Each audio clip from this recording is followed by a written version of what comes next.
took this photo, and I didn't think this is that big of a deal. Like, are you a sneakerhead at all? I stopped being a sneakerhead in the early 90s. Well, so he wore these Jordans, right? So these are Team Jordans. They're not like the retros, Right. right? And for the first time in my life, literally hundreds of comments. Say, yo, Jamar got on the Mexican Jordans. Mexican Jordans were all down the comments. He got on Mexican Jordans. He got on the Miguel Jordans. Like fake? So this is what I found out, right? I didn't even know that this even existed. This is a thing. So apparently in the Mexican community, you know, kids are going back to school and stuff like that. The parents go to the store to get them new shoes. So the kid's like, oh, I want Jordans. So when you go to the store, the actual retros are more expensive. Right. And a lot of times they're hard to get. So the parents go and get like, okay, here's some Jordans. My kid wanted Jordans. I'll get these Jordans. They're a little cheaper. They're Team Jordans. A lot of times these Jordans, you know, if you look at these, they're sort of a mix between like a couple different Jordans. Like it's like a 11 mixed. So basically it's the poorer version of the Jordans. Right. And over time they became known as the Mexican Jordans. Imagine walking into a sneaker store. Eyes set on the latest Nike Air Jordans. They're iconic, authentic, storied. But right next to them are the Mexican Jordans, bearing similar logos, even credible craftsmanship, yet lacking the prestige, the legacy, the direct connection to Michael Jordan himself.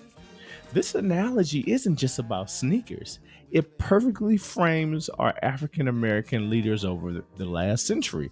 I mean, look at Malcolm X, Martin Luther King Jr., Rosa Parks, and Frederick Douglass compared to the prophets of the Hebrew scriptures.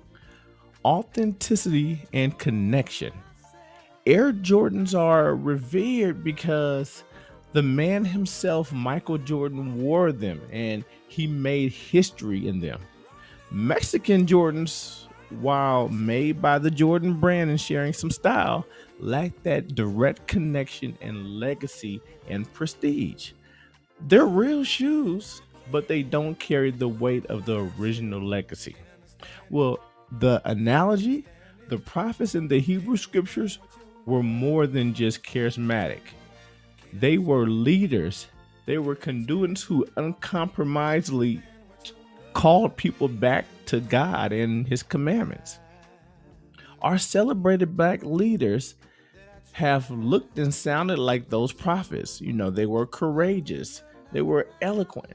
They were relentless for justice, but their message, however powerful, often stops short of calling people back to a full return to God's Torah, which is the blueprint that the prophets never abandoned.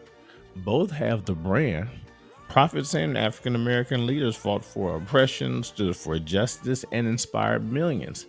Both triggered movements in a lasting culture of change. However, there's a key difference.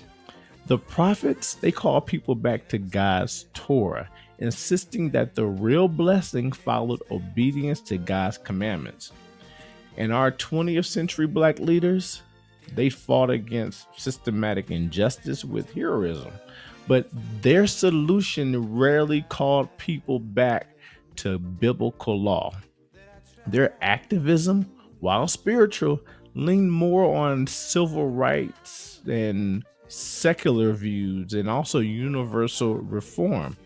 Much as Mexican Jordans try to echo the flagship, but lack the very soul of the original design. Think about basketball and prophets. Who's really wearing the originals? Michael Jordan didn't just play in his sneakers. He defined greatness in them. Similarly, Moses, Isaiah, Jeremiah, they weren't just good speakers. They returned people to God's original blueprint, no matter how unpopular. Mexican Jordans are convincing at a glance, but to sneakerheads, they're not the real thing. The world celebrates King, Malcolm, and others, but none explicitly called for a return to the Torah as the foundation for the future of Black flourishing. You know, history shows that big moments aren't enough. After more than a century of remarkable Black activism, Many core struggles, wealth, education, incarceration, family persist. It's as if, as a community, we've worn Mexican Jordans. They're better than no shoes at all, but they're not the original design promised at Mount Sinai. The Hebrew prophets led during crisis, exile, war, oppression. But when Israel actually returned back to God's law, they experienced supernatural reversals of fortune. No secular leader, however gifted, matched that transformation. So we have to think about what's missing, and it's returning back to the real blueprint. You see, Deuteronomy's refrain is that true well being comes from keeping God's commandments. The prophets didn't bet their people's future on activism alone, they insisted return to the law. So it's astounding, but yet it's simple.